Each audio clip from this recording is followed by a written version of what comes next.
Hello and welcome back to the Christian Century YouTube channel. I'm John, joined today by one of our newer columnists but longtime contributor, Ben Dueholm. Our first time having Ben on the YouTube channel, so I'm excited to chat with him. Before we dive in, if you're out there, if you like this video, please help us out by liking the video, subscribing to our channel. With that out of the way, hello, Ben. For those of our readers who are not familiar with you, can you let us know a little bit about who you are? Hi, John. Thanks for having me on. I am the pastor of Christ Lutheran Church in Dallas, Texas, where I've served for the last 7 years. And I have been writing for the Christian Century, among other publications, for 15 years now. Great to have you here. Thanks for chatting. We're going to be talking today about your latest column, The Dangers of Institutional Neglect. The institutions you consider include the Holy Roman Empire, the Democratic Party, and denominations in the US. So, firstly, I wanted to ask you about in the beginning of the essay, you talk at length about this decision made by the Democratic National Committee not to release this postmortem report from the 2024 election. It's been all over the news the last few months. It's still in the news. Ken Martin, the one who made the decision, just appeared on Pod Save America to defend this decision recently, and it struck me how I wasn't surprised he was defending, obviously, why they're not releasing it, but he Yeah. described it almost in the exact opposite way that you did when you criticized the decision in this essay. You said that this is a refusal to articulate basic lessons and make plans for future success. In trying to come up with why he's not releasing the report, he said, well, if we release it, people will do finger pointing, they'll get fixated on the past. We want to look ahead to the future, to winning future elections. So we've distilled what we think the most important lessons are from this report, and we're just releasing those lessons to people. Mhm. Um, I just wanted to know whether or not you saw that particular, interview. What your thoughts are about the way this is being talked about as the public continues to argue about this report not being released. That's a great question. And I think the problem, just in the first instance, with any public figure saying, we're only going to release the parts that you need to see, is that it is hard to trust that there isn't more useful information that we're not seeing. So there's a basic issue of transparency that I think is just hard to avoid when what you're doing is creating a synopsis for public consumption of a larger document that you apparently do not want people to see. But more specifically, there is obviously a limited upside for a political organization to engaging in finger pointing, looking backward, and so forth. But very often in organizations and in institutions, failures are symptomatic. The errors that people make, whether they are related to personality, whether it's strategy, whether it's personnel, whatever it may be, those tend to have some kind of roots, some kind of origin in a particular organizational culture or in factors within that organization that may be more enduring than just a one-off choice that didn't turn out right. I think everybody understands that you don't always have all the information. You aren't going to make optimal decisions in every instance. But if there are patterns of leadership failure, if there are patterns of information not being shared or not being acted on, even if it's looking back, even if it is clustered around a person or persons, that's important for people to know. It's important for the constituencies to know. And so I think at the least this is a missed opportunity, and at worst it's a real sign of weakness, at least on the part of the DNC chair. I don't know anything about him or the inner workings of the organization, but it does not inspire confidence. Yeah, thank you. So in this essay, you sh eventually shift from thinking about the institutional struggles of the Democratic Party, and you take a look at church denominations in the U.S. And you say this, rather than coming to a consensus on the causes of decline or what might change its trajectory, our most poisonous and painful conflicts this century have been over distributing its cost. I wonder if you would tell us a little more about what you've observed, about how denominations have responded to decline and how they might have done so differently had they chosen to. Yeah, I came up in ministry when debates, particularly in my denomination, over the debates that were definitive for people were over first LGBTQ clergy and the stance of the national church, my denomination, the Evangelical Lutheran Church in America, toward individuals in, at the time, it was typically same gender relationships and their status on our clergy roster. That was the core issue that stood in for a larger battle over the manner and extent to which the church would welcome LGBTQ persons and their families and relationships altogether. That was, I was being a little bit provocative deliberately with that line because people who lived through it, including myself, will remember that. And I think analogous battles in other denominations as actually very poisonous and very destructive, and they were.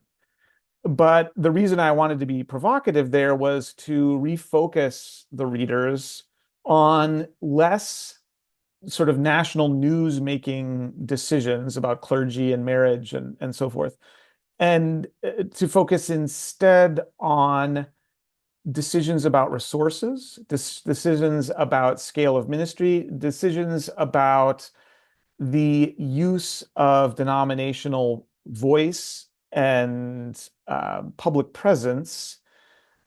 And that, in my experience, in my observation, seems to have been very often a matter of choosing which proverbial ox gets gored when budgets have to be cut, when programs have to be zeroed out. And so the example that weighs very much in my world, in my Lutheran world, is um, campus ministry, an important ministry. It was very important to me personally, but one without a lot of friends, it seemed. One that's very important, I think, to the cultivation of future leaders, to the ability of people to preserve their faith through an important time of life. The institutional support for that was cut way back. Um, and the same thing for camps, for a lot of the ministries that were aimed at younger people, at people who do not contribute financially to the operation of a parish or a synod or a nationwide organization. And and then in a kind of a parallel vein, outside of our denominational structure, we've maintained a lot of distinct seminaries. We've had one major merger, but we still have almost as many seminaries as we had when we had many more seminarians. So the sort of the staffing and the institutional footprint kind of shrinks, but the the full cost of the decline of our denomination has not been expressed in the number of seminaries that we have, for example, or the number of synods, or the number of sort of governance institutions that we have stretched over a smaller base of worshipers and participants and donors. So that's what I was trying to get at. Now, what I think we might have done if people had been more willing would be to have perhaps studied the issue more directly, um, not from the standpoint, again, to borrow Ken Martin's phrasing, not from the standpoint of finger pointing, of blame, of looking back, but to truly understand what are the trends, what are the vulnerabilities, whether it's in our organization, whether it's in our congregational cultures, whether it's in the preparation of pastors, and how they interact with long-term trends toward religious disaffiliation, to have some actionable story about what we have experienced over the course of, at this point, more than my lifetime, and some kind of concerted strategy for how to work against that. That could take many different forms. And you can see outside of the world of mainline Protestantism, but also to some degree inside, attempts to try to um, change the underlying cultural trend or dynamic. I don't think that's been particularly successful, but that's a hope that some people have. Or to modify the nature of the proclamation to make it seem more plausible or more consistent with people's background assumptions about life. These are all things that you can try. The problem from my perspective is that they've been tried in a very ad hoc way and without a consistent willingness at the level of institutional leadership to have a thesis about why we have seen so much loss and have a plausible plan for how to respond to that and how to adapt to that rather than to simply just let things go little by little based on who can make the most noise or who's most deeply invested in the culture of the church structure. Thank you. Um, so much to think about already, but one more question. And speaking of your being provocative in this essay, you end the essay with this little reflection on the end of the Holy Roman Empire after likening it to some of these other institutions. So I was thinking about, the end of the Mainline. I wanted to ask you, um, what you imagine might be the future or the possible futures of the mainline denominations in the US. It's a great question, and I've done some reading and writing and thinking about this over the years. And there's a kind of a joke online about how often men think about the Roman Empire. My variant of that is how often I think about the Holy Roman Empire, because it was kind of a remarkable thing in terms of its structure, in terms of the different elements and political energies that it contained. I mean, I'm not down on the Holy Roman Empire, just like I'm not down on denominations. I'm not down on the Democratic Party. These are powerful things that have accomplished a lot in their way and in their time and in their place. The issue is that when you have a retracting institution, there are other powers that tend to grow up around and outside it. So one of the consequences of the decline of the empire was the growth of the Second German Empire, the creation of new political entities that were able to organize and do things. And that's, I'm not saying that's good or bad, but I think there's a lesson there, to my mind, that if you lose capacity, if you lose the power to make choices and set directions, the need for choice and direction setting and the capacity and the energy doesn't just vanish, it tends to go to other places. And I think ultimately that's my worry. I started the column talking about the Democratic Party and the likelihood, which I don't know how great it is at this point, but we'll see, the likelihood that a kind of charismatic, possibly demagogic outsider could essentially take it over like it's a distressed asset.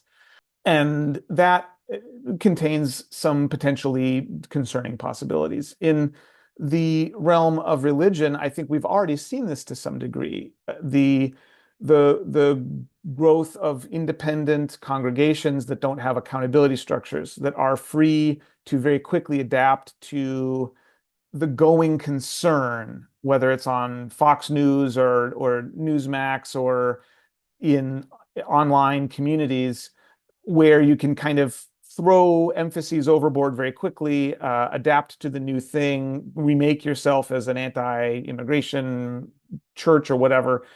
And I don't think that's a good thing. So it concerns me that that seems to be where energy goes, or at least one place it can go when organizations can't organize. For the mainline itself, I entertained on my Substack newsletter some different possibilities for what could become of the ELCA, my own denomination. And I went back and looked at that recently because it's been 5 years now since I wrote that. And I think there is some potential for, I think, in two directions. One would be to attempt a closer, more organic union among the different denominations. Many of us, certainly my denomination, have agreements with other denominations that say basically we can share clergy, we can share sacraments, we can share ministry. All of the theology that divided us 400 or 500 years ago, that's now null and void.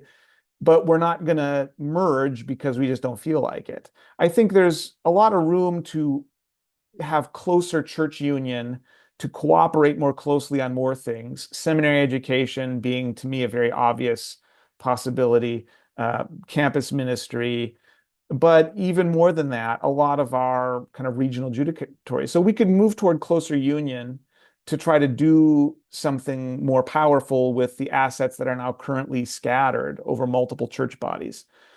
The other direction would be to decentralize more, to turn the denominations more into networks of ministries, local congregations that are essentially free to pursue mission without being too entangled in an identity and in a structure that they may not feel will help them. And that is a scary future too. But it is one where places with energy, with a specific goal, are maybe more free to pursue that with the cooperation that they build among themselves. I don't love that as a possibility, but I think it is there. What I'm worried about is that we will, by and large, choose neither closer cooperation nor looser federation, and instead try to be a cultural voice for something that is itself kind of duplicated among each other, and that we will not make hard choices and will live with the reality of ongoing decline. I think that's the scenario that I'm actually most concerned about. And it's the one that institutions will drift toward without deliberate choices to do otherwise. Wow. Well, thank you. I really appreciate your insights and ideas here today. Anyone out there who missed this article, The Dangers of Institutional Neglect, the link will be in the video description below, along with the link to a follow-up essay that Ben wrote on his Substack. So if you love this essay, read the follow-up as well. Um, Thank you so much for chatting today, Ben. Thank you, John. It's been great.